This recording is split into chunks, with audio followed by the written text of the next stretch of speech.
What is up, everyone? It's Quinn here, and in my opinion, the best draft spot in fantasy this year is early in the first round, picks 1 through 4. And so in today's specific video, I'm going to be going through the #1 draft strategy if you have an early first round pick. So I'm going to be talking about some of the early round targets you guys should be looking at. We're talking early first round, the 2-3 turn area, and then I'm going to dive into 4 different mock drafts, one from pick 1, pick 2, pick 3, and then pick 4 to talk about some of the teams that we can put together, look at some of the rosters you guys can construct, because I do think if you have an early round pick, you should be able to capitalize on it and put together some really impressive fantasy teams. If you guys enjoyed the video, do me a huge favor, hit that like button, subscribe to the channel. If you have any questions, drop them down below. But let's just dive right into it here, and I want to start off by talking about some of my favorite targets. So you can see on the screen here, this is the current fantasy football ADP. This is consensus ADP using 4 for 4. So you have the pick where these guys are going, you have the player name,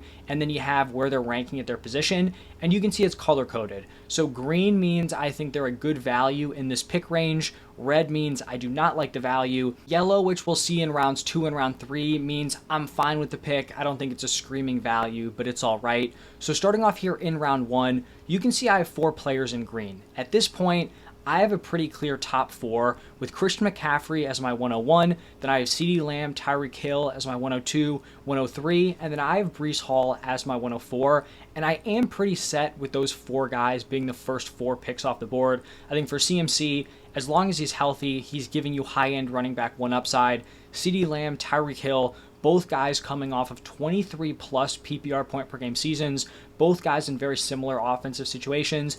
And then for Breece Hall, he was a 20 plus PPR point per game guy once he was cleared for a full workload. He has a much better offense this year with Aaron Rodgers at quarterback, a much better offensive line. So I like those 4 in my top 4, and I really just wouldn't be considering like a Jamar Chase or a Bijan Robinson, pick 1 through 4. So I think CMC, Lamb, Hill, Breece Hall, those are the guys I'm looking for if you have a pick from 101 through 104. And then the rest of the guys, just not players I'd be looking at in this range. Now shifting into round 2, getting into like the 2-3 turn area, you can see I have 5 players here in green. We have Chris Olave, Travis Etienne, Drake London, Isaiah Pacheco, Devon Achane. If I was forced to draft these wide receivers, I'd be fine taking Olave, London in like the mid-second round. I wouldn't love it, but it would be all right. I'm completely fine taking these running backs, Travis Etienne, Isaiah Pacheco at the back end of the second. But in my opinion, by far my favorite value here is Devon Achane. If I was drafting one fantasy team, Devon Achane would be my 201. That is how high I am on him. On some platforms, he's going to go back end of round 2. On some platforms, he might even slip into the 3rd round. I think Devon Achane comes with a lot of value. He's someone I'm looking to target, especially in this range. Like if you can get a start like a CMC and a Devon Achane, a Breece Hall and a Devon Achane, I would just love either of those starts. And then you can see the players I have in red: Travis Kelce, Sam Laporta, Josh Allen, guys at the quarterback and tight end position. For me, this is just too early for me to be drafting quarterback, tight end. The quarterback position is so deep. I'm not trying to reach on these guys. Value will fall in other places. And then for the tight ends, I don't want to pay 2-3 turn Kelce, 2-3 turn Laporta when you can get McBride, Andrews going mid to late 4th round. So those are my thoughts there. Not super in on the quarterback, tight end positions at this 2-3 turn area. Would much rather target those 4-5 turn or later. And then looking at round 3, we're going to have some of the similar names here. Devon Achane obviously would still be a smash pick for me in this range. Like I said, not interested in Kelce, Laporta, Allen. Mike Evans, I'm just not super high on him as like the wide receiver 13. I think he's like my wide receiver 20. So I would take him in the 3rd round, but early 3rd round is going to be a reach for me. I really like Nico Collins here. I think Deebo Samuel, also a really nice pick. Brandon Ayuk, I think there's just the risk of him getting traded to a less than ideal situation, so I would prefer to not draft Ayuk in this spot.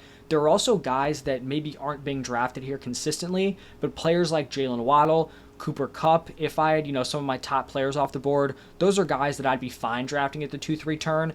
On certain platforms, you may be able to get them like mid-late 3rd. into the 4th round. But obviously, if you're picking at the 101, through the 104, that's not really an option. So if push came to shove, I'd also be fine drafting Cup or Waddle in this range. So those are some of my top targets through the first 3 rounds. Now let's dive into some mock drafts, to kind of see what teams we can put together here. So this first one here is from the 101, and like I said, Christian McCaffrey is my number 1 option. I go Christian McCaffrey in the 1st round. Then we're looking at the 2-3 turn. Unfortunately, my guy Devon Achane, who I would have loved here, he got picked at the 211. So I'm looking at my board, and I really like Nico Collins and Isaiah Pacheco here. For Nico Collins, I think he's being a little bit slept on. He'll slip even later in some of these sleeper drafts into like the early to mid 3rd round.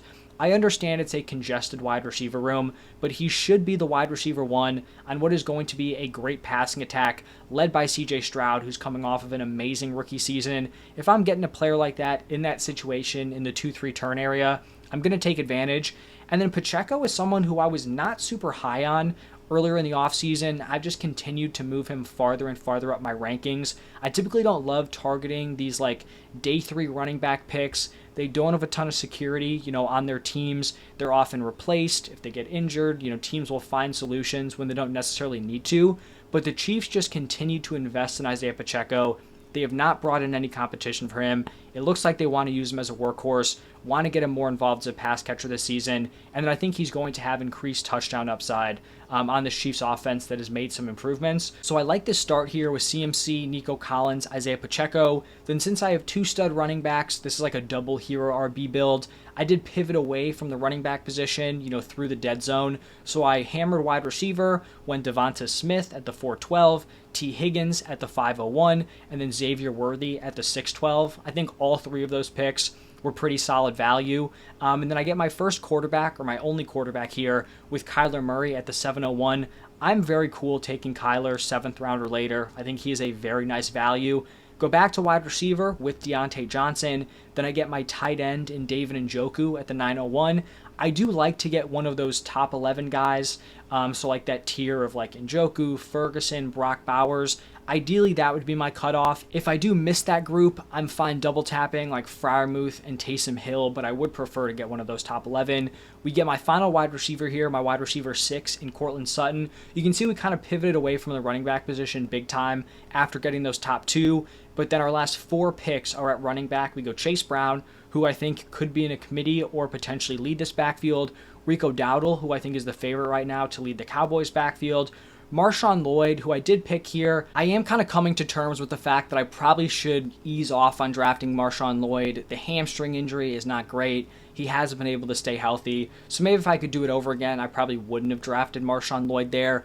But I still think he's fine as like a running back 5. And then I really like Bucky Irving as like the final pick in this draft. Someone who at worst is like the RB2 for the Bucs with the upside to kind of eat into Rachaad White's workload. So I like the way this one played out. Double hero RB, CMC, Pacheco are going to carry us. We still have some decent depth options at running back. Our wide receivers are very solid. Nico Collins, Devonta Smith, T. Higgins, Xavier Worthy, Deontay Johnson, Courtland Sutton. A lot of depth there. And then Kyler, I think, has upside at the quarterback position, even though you're drafting him, behind some of those perceived high upside guys. And then David Njoku, fine option at tight end. Super talented player. You just need the situation to kind of come through. So that was from the 101. The next draft is going to be from the 102, and as we did here with the 2nd overall pick, I think most leagues, CMC is going to go 101. I don't think it would be crazy for someone to pick CeeDee Lamb or Tyreek Hill, but you don't see it a ton. So CMC goes at the 101. We snag CeeDee Lamb, my number 2, at the 102. Then we're getting into this 2-3 turn area, and this was another spot where Devon Achane was sniped 1 pick before us once again. So I went Chris Olave at the 211. Like I said, I'm talking about the targets. I'd be fine, hitting the draft button in the mid-second. I wouldn't love it, but I'd be okay with it. So I'm fine drafting him like back end of round 2. And then we do get Isaiah Pacheco here at the 302. If you wanted to like just assure yourself that you would get Isaiah Pacheco, I would have been fine, taking him at the 211. But Chris Olave was my best player available. Didn't want to force anything. We end up getting Pacheco to fall to us here at the 302. And then when we're getting into the 4-5 turn area, this is where I started to take advantage of some of those falling values, quarterback, tight end. We get Mark Andrews at the 411. Getting Andrews McBride in this area, I think, is a smash pick. I really like picks 1 through 4 because you get that stud with the first 4 picks. I think the value's there at the 2-3 turn, but at the 4-5 turn, if you're also able to add an elite upside quarterback or an elite upside tight end, I think you're really going to be able to put together some absolute monsters. So we go Mark Andrews, 411. Then we get Tank Dell, one of my favorite values here at the 502. So kind of running with a hero RB build. And then we get an absolutely insane price on Anthony Richardson. Richardson going at the 611 is wild. I don't think you're going to see that a ton. I'd honestly have been willing to potentially take him like early 5th round if Tank Dell wasn't there. So I definitely don't think that's something you're going to see super consistently, but that's why I'm fine waiting on quarterback, not reaching for a Josh Allen at the 2-3 turn, because there are so many quality options. If the Josh Allens, the Jalen Hurts aren't falling, you have the opportunity for Lamar Jackson to fall in this range. You have the opportunity for Anthony Richardson to fall. Kyler Murray, even if you're missing on those guys, you have Dak Prescott, Jordan Love, Caleb Williams, Jane Daniels, or you just completely punt the position, you snag a Justin Herbert and a Matthew Stafford, and you'll still be fine at quarterback. So I'm cool waiting for the value. Richardson was definitely the value there at the 611. We snagged 2 more wide receivers in Terry McLaurin and Brian Thomas Jr., and then I start getting serious about running back here. So it was a hero RB team. I go Brian Robinson to be my running back 2, which I think is totally fine in the 9th round. Then I get Chase Brown again. Then I go Zach Charbonnet in the 11th. I snag 2 of these kind of younger, unproven wide receivers in Josh Downs and Dontavian Wicks, and then one last running back here in Ray Davis. You can see on these teams where I draft a quarterback and a tight end that I'm confident in, I really don't feel the need to draft a second option. Like maybe in that last draft where I picked Njoku, you would want a tight end too. I'm fine if you want to do that, but like if I'm drafting Mark Andrews, Anthony Richardson, those dudes are starting for me no matter what. I'm not going to waste a roster spot on a tight end 2, a QB 2, for a bye week or in case of injury, because I feel like you're already betting against those guys if that is the case. So I like, the way this one turned out. I think we have 5 wide receivers I'd feel pretty confident playing. I like throwing those late round darts on the younger options, and then even though, we only drafted our second running back in round 9, I still think it's a pretty solid unit. So that was from the 102. Now from the 3rd overall pick, we get my number 3 here in Tyreek Hill. And then finally, this was a draft where I got to go with my guy, Devon Achane. So we get Achane here at the 210. Nico Collins, who, like I said, I'd be willing to take late round 2, love him early round 3. We get him at the 303. And then getting into the 4th round here, we had an opportunity to draft Mark Andrews. We could have. Him and Metcalf are very, very close together in my rankings. I end up going with DK Metcalf here at the 410.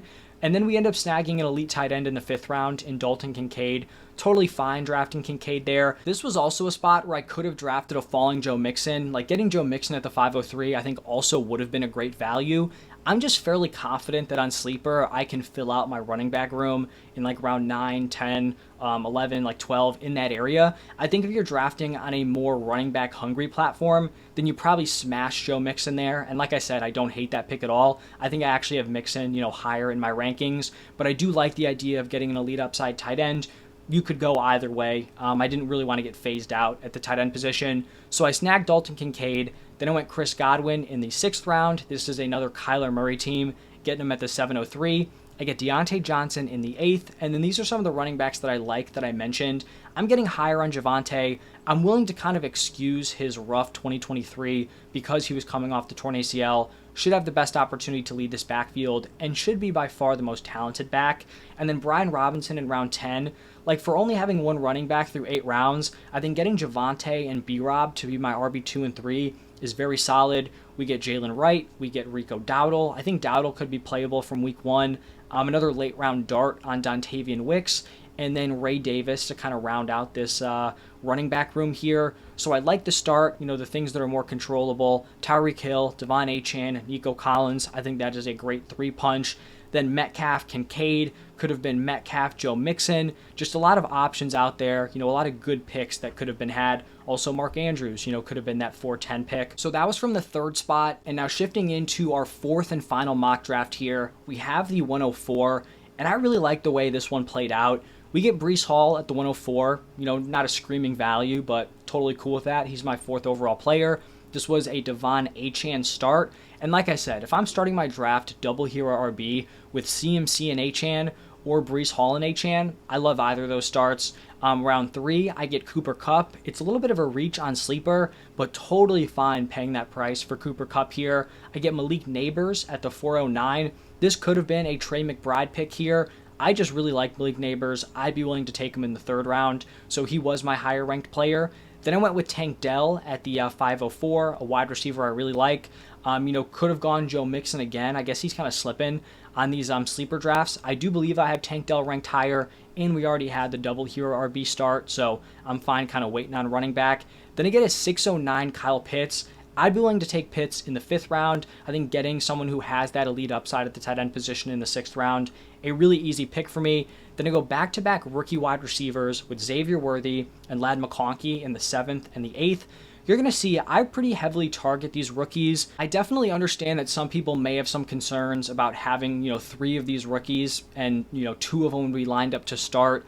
I'm fairly confident all these dudes can produce early on, especially Malik Neighbors. And I mean, even McConkey, he should be the wide receiver 1 from day 1. But if you can just kind of, cruise through the first part of the season, weather the storm, then I think when these rookies are breaking out towards the end of the year or really starting to completely dominate, your team is just going to have an insane ceiling to end the season. So we kind of punted quarterback here, but then we get a round 9 Caleb Williams. I'm really starting to come around on getting Caleb Williams in that 9 spot. I really don't feel bad if I'm passing on those first 9, 10 quarterbacks, because I think Caleb has a lot of upside in year 1. And you're going to see later on we snagged Aaron Rodgers as a safer QB2. And then we get Christian Watson as our last wide receiver in the 10th round. And then really didn't go super heavy at running back because we have those 2 studs. When Zach Charbonnet, Marshawn Lloyd, who like I said I should stop drafting so much of. Wish Rico Dowdle would have fallen there to the 1304. And then we get Bucky Irving. So I think this is a spot where we're kind of a little bit, risking it at running back because we don't have a great RB3. But as long as Hall and Achane stay healthy, we'll obviously be churning the waiver wire at the running back position. I think Pitts is solid. Caleb Williams is a great later round quarterback option. And then I do really like this wide receiver room, especially, considering we took the first one in round 3. Kupp, Neighbors, Tank Dell, Xavier Worthy, Ladd McConkey, Christian Watson. Probably higher than consensus on all 6 of those dudes. So I like the way this one played out. I think all 4 of these drafts played out pretty well. I hope I, could kind of explain the different routes you could take, getting that elite tight end, that elite quarterback, how to kind of navigate the first 3-ish rounds where you can kind of predict ADP. But let me know your guys' thoughts. Do you like this draft spot? If you have any questions, would love to hear them. But thank you all for stopping by, and I will see you in the next one.